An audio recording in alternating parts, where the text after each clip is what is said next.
जथा सुअंजन अंजिद्रिक साधक सिद्ध सुजान। कौतुक देखत शैल बन भूतल भूरि निधान। अर्थात जैसे सिद्ध जनों को नेत्रों में लगाकर साधक सिद्ध और सुजान पर्वतों, वनों और पृथ्वी के अंदर कौतुक से ही बहुत सी खाने देखते हैं। विंध्य कल्पना में आपका स्वागत है। मित्रों, यह लीला उस समय की है जब माता यशोदा ने श्री कृष्ण को ऊखल में बांधा था। जब गोविंद ऊखल को लुढ़का रहे थे तो ऊखल दो वृक्षों के बीच फंस गया। गोविंद ने जब ऊखल को तेज से खींचा तो दोनों अर्जुन वृक्ष नीचे की ओर उखड़कर गिर पड़े। इन्हीं को यमलार्जुन का वृक्ष कहा गया। ये दोनों यमलार्जुन वृक्ष पूर्व जन्म में नल कुबर और मणिग्रीव नाम के कुबेर के दो पुत्र थे। एक तो ये कुबेर पुत्र थे, दूसरा इनकी गिनती अब भगवान शिव के अनुचरों में होने लगी थी।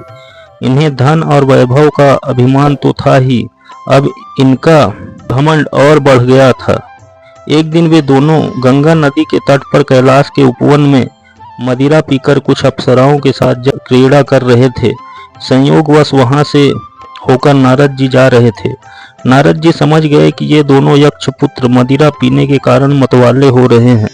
देवर्षि को देखकर अप्सराओं ने लज्जावश अपने वस्त्र पहन लिए, लेकिन इन दोनों ने अपने वस्त्र नहीं पहने।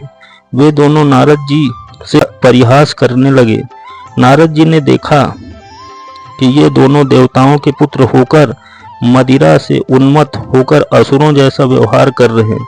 तब नारद जी ने दोनों पर अनुग्रह करने के लिए इन्हें शाप देते हुए कहा, इन दोनों यक्ष पुत्रों को अपने धन, यश और वैभव का बड़ा अभिमान है। ये तो पशुओं के समान व्यवहार कर रहे हैं। जैसे पशुओं में लज्जा नहीं होती, वैसे ही ये दोनों पशु तुल्य हैं। इन्हें धन और ऐश्वर्य का बड़ा अभिमान है।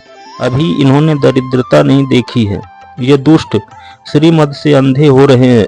इनकी आंखों में ज्योति डालने के लिए दरिद्रता ही सबसे बड़ा अंजन है, क्योंकि दरिद्र ही यह देख सकता है कि दूसरे प्राणी भी मेरे जैसे ही हैं।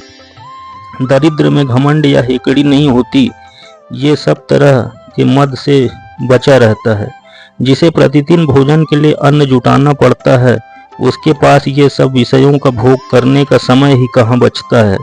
ये दोनों यक्ष वारुणी मदिरा पीकर मतवाले और अंधे हो रहे हैं। अपने मन को वश में न रखने वाले इन स्त्री लंपट यक्षों का अभिमान मैं अभी चूर चूर कर दूंगा। कितना अनर्थ है कि ये दोनों कुबेर पुत्र होकर मदमस्त होकर अचेत हैं। इन्हें ये भी नहीं पता कि इनके सामने कौन खड़ा है, और ये निर्वस्त्र होकर जल क्रीड़ा कर रहे हैं। इसलिए ये दोनों अब वृक्ष योनि में जाने योग्य हैं। इन्हें फिर कभी इस प्रकार का अभिमान नहीं होगा। लेकिन नारद जी तो संतों के संत हैं। संत हृदय नवनीत समाना। संतों का हृदय मक्खन की तरह होता है। एक क्षण का क्रोध फिर एक क्षण में सरल हो जाते हैं। नारद जी ने कहा, यमलार्जुन के वृक्ष तो बनेंगे, साफ है, लेकिन मेरी कृपा से इन्हें भगवान की स्मृति बनी रहेगी और द्वापर में श्री कृष्ण के हाथों इनका उद्धार हो जाएगा। अतः जब भगवान कृष्ण ऊखल की लीला कर रहे थे, उस समय भगवान ने नारद जी के वचन को सत्य करने के लिए वृक्षों के बीच ऊखल ले गए और कमर में जो रस्सी बंधी थी उससे खींचकर दोनों वृक्षों को उखाड़ दिया। उन वृक्षों से अग्नि के समान तेजस्वी दो सिद्ध पुरुष निकले।